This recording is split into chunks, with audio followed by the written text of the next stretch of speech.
ससुराल की पहली शादी पर मायके से आई अमीर गरीब बहू की ड्रेस। ठाकुर परिवार के बड़े आंगन में सुबह की रौनक हमेशा की तरह थी।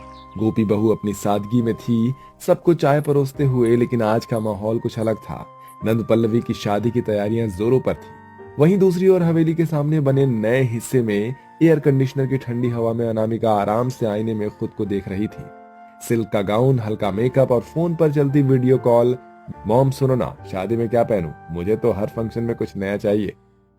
सुनो गोपी, सुनो अनामिका, जरा सब इधर आओ, मुझे एक जरूरी बात करनी है। जी माँ जी, आ रही हूँ।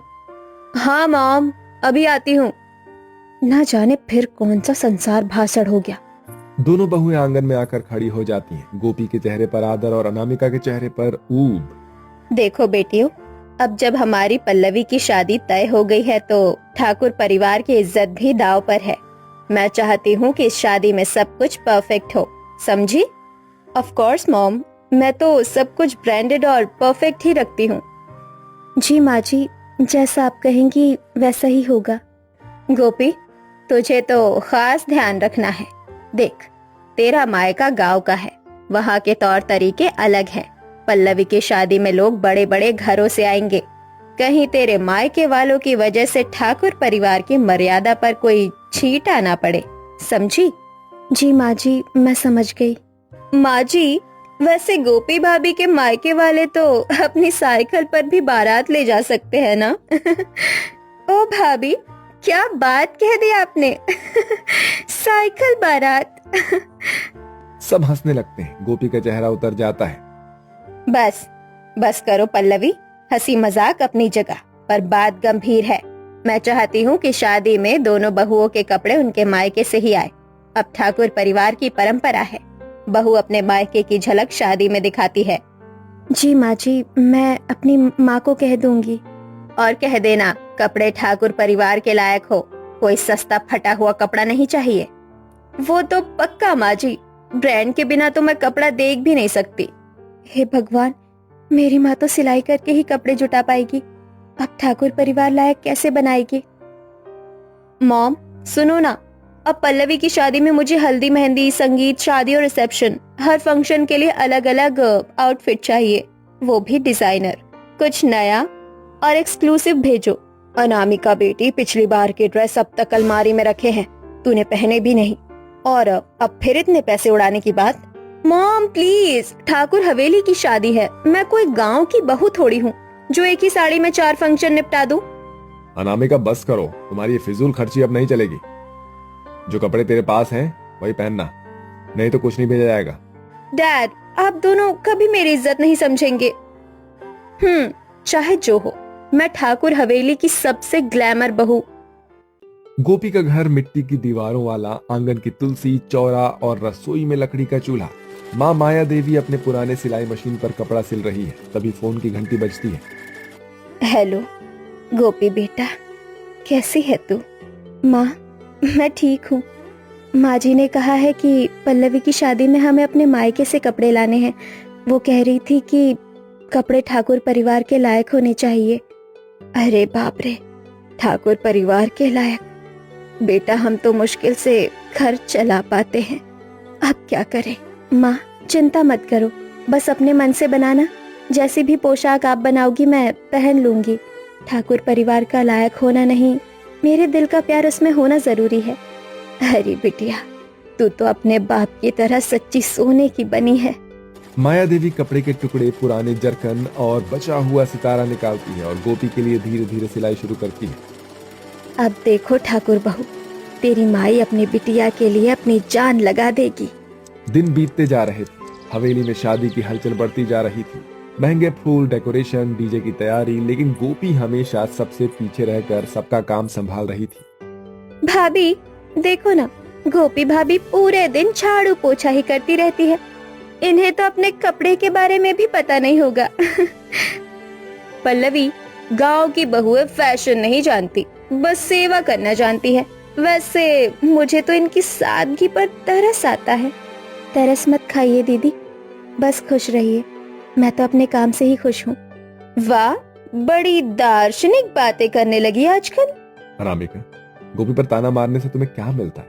वो पूरे घर की जिम्मेदारी संभाल रही है। तो क्या मैं कुछ नहीं करती? मैं भी तो तैयारियां देख रही हूँ। तैयारियां नहीं, दिखावे देख रही है। अनामिका मुंह फुलाकर चली जाती है। रात को जब सब सो जाते हैं तो गोपी बालकनी में बैठी आसमान देख रही होती है। क्या सोच रही हो गोपी? बस माँ जी की बात याद आ रही है। डर लग रहा है कि कहीं मेरी माँ ठाकुर परिवार की उम्मीदों पर खरी ना उतरे।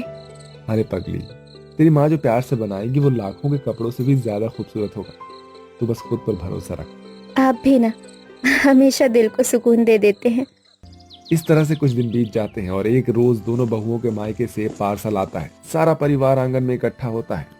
चलो देखिए, अब दोनों की पोशाकें आई है।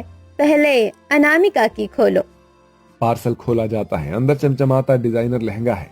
देखा माँ जी, मेरे मायके वाले कोई साधारण तो है नहीं। वाह बहू, बढ़िया है, बिल्कुल ठाकुर परिवार के लायक। अब गोपी भाभी की पोशाक खोलो ना, मुझे तो बड़ा मजा आएगा। गोपी का पार्सल खोला जाता है। अंदर हल्के पीले रंग का सुंदर लेकिन साधारण कपड़ा है। हाथ की कढ़ाई सितारे और मोती से सजा हुआ। ओह, ये तो जैसे किसी मेले से लिया गया है।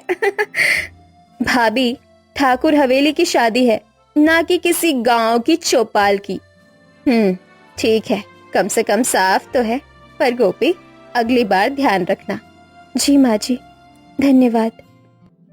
गोपी की आंखों में हल्का सा आंसू आता है लेकिन वो पल्लू से पोंछकर फिर मुस्कुरा देती है। इस तरह शादी से पहली रात हवेली में हल्दी की तैयारियां चल रही होती हैं। माँ ने कहा था ना, सादगी में ही सुंदरता है। बस वही याद रखूंगी। रात बीती। सुबह की पहली किरण के साथ ठाकुर हवेली फिर से रौनक से भर गई। बाहर हल्दी की तैयारी थी। पीले फूलों की झालरें और हंसी ठिठोली और साथ ही औरतों की बोलियां। चलो चलो, सब तैयार हो जाओ, आज हमारी पल्लवी की हल्दी है। माँ जी, मैं भी तैयार हूँ। सबकी नजरें अनामिका पर टिक जाती है। उसने शॉर्ट फ्रिल वाला पीला फ्रॉक टाइप ड्रेस पहना हुआ होता है जिसमें उसका फैशन तो दिख रहा था पर परंपरा नहीं। अनामिका, ये क्या पहन रखा है तूने? ये हल्दी की रस्म है, कोई मॉडल शो नहीं। माँ जी, ये नए डिजाइन का फ्यूजन आउटफिट है। साड़ी साड़ी अब पुरानी हो गई। भाभी, आप तो बिल्कुल फिल्म स्टार लग रही हैं। पास बैठी औरतें फुसफुसाने लगती हैं। देखो देखो, ठाकुर परिवार की बहू ऐसे कपड़े पहन रही है, शर्म नहीं आती? अरे भाई, पैसे ज्यादा है तो कपड़े कम ही पहनने लगती हैं आजकल। कल्याणी देवी के चेहरे पर शिकन उभर आती है। उसी समय गोपी अपने कमरे से निकलती है, साधारण हल्के पीले रंग के लहंगे में जिसमें उसकी माँ के हाथ की कढ़ाई चमक रही थी। सिर पर पल्लू, चेहरे पर शर्म और मुस्कान दोनों। वाह, ठाकुर परिवार की बड़ी बहू तो सच में लक्ष्मी जैसी लग रही है। देखा, बिना दिखावे के ही शान हो सकती है। देसी हीरोइन। दीदी, आप भी बहुत सुंदर लग रही हैं। थैंक यू, पर मैं तो हमेशा ही लगती हूँ। इसी नोकझोंक के साथ मेहंदी की रस्म भी पूरी होती है। अब बारी थी शादी की, जहाँ पूरा ठाकुर परिवार शेरवानी, साड़ी और गहनों से सजा हुआ था। बाहर बैंड बाजा, आतिशबाजी और अंदर मेहमानों का तांता। अनामिका, जल्दी आओ, फोटोग्राफर बुला रहा है। बस 2 मिनट माँ जी, ये स्ट्रेप ठीक नहीं हो रही। वो सामने आती है, लाल रंग की चमकदार ड्रेस पर इतनी छोटी कि सबकी आंखें चौंधिया जाती है। फोटोग्राफर कैमरा नीचे रख देता है। मैडम, थोड़ा और कपड़ा होता तो फोटो में अच्छा लगता। भाभी, तुम ये ड्रेस लेकर आई हो, ये तो अजीब लग रही है। क्या अजीब है इसमें? ये डिजाइनर पीस है। अनामिका, ये ठाकुर हवेली की शादी है, कोई क्लब पार्टी नहीं। उसी वक्त गोपी आंगन से आती है। माँ के हाथों से सिला हुआ लाल लहंगा, भारी नहीं पर मनमोहक। सादगी में इतनी सुंदरता थी कि सबकी निगाहें उसी पर टिक जाती हैं। अरे वाह, ये हुई असली ठाकुर परिवार की बहू। इस लहंगे में तो जान बसती है। देखो, पैसे से नहीं, माँ के आशीर्वाद से बनी चीज कितनी कीमती होती है। अब समझ आई गोपी की कीमत। फोटोग्राफर फोटो लेने के लिए सबको स्टेज पर बुलाता है। गोपी, अनामिका और बाकी सभी स्टेज पर खड़े हैं। मैडम, थोड़ा पीछे जाइए ना, ड्रेस की वजह से लाइट रिफ्लेक्ट हो रहा है। क्या मतलब? मैं पीछे क्यों जाऊं? वो बस लोग कह रहे हैं कि थोड़ा अजीब लग रहा है। कल्याणी देवी झट से उठती है। बस करो अनामिका, उतर जाओ स्टेज से। पूरे हॉल में सन्नाटा छा जाता है। अनामिका की आंखों से आंसू बहने लगते हैं। वो बिना कुछ कहे नीचे उतर जाती है। थोड़ी देर बाद गोपी उसके कमरे में जाती है। दीदी, आप ठीक है? सब मेरी हंसी उड़ा रहे हैं। मैं कितनी बेवकूफ लग रही थी। कोई बात नहीं दीदी, गलती सबसे होती है। ये देखिए, मेरे पास एक और लहंगा है। माँ ने एक और बनाया था, पहन लीजिए इसे। तुम मुझे अपना लहंगा दे रही हो, जबकि मैंने हमेशा तुम्हारा मजाक उड़ाया। कपड़े बदलने से इज्जत लौट सकती है, मन की भलमनसाहत से नहीं। अनामिका लहंगा पहनती है और जब दोबारा स्टेज पर लौटती है तो सबकी निगाहें थम जाती है। वाह अनामिका, अब तू सच में ठाकुर हवेली की बहू लग रही है। कितनी शालीन और सुंदर लग रही है ये। रात को सभी रस्में पूरी होने के बाद कल्याणी देवी और अनामिका दोनों गोपी के कमरे में आती है। गोपी बेटा, माफ कर दे, मैं तुझसे हमेशा ऊंच नीच करती रही। आज समझ आया, असली इज्जत कपड़ों से नहीं, संस्कारों से होती है। भाभी, मैंने आपको बहुत नीचा दिखाया, पर आज आप ही ने मुझे बचाया। मैं आपकी शुक्रगुजार हूँ। दीदी, परिवार में कोई ऊंचा नीचा नहीं होता, बस दिल बड़ा होना चाहिए। अब से ठाकुर हवेली की असली शान तू ही है गोपी।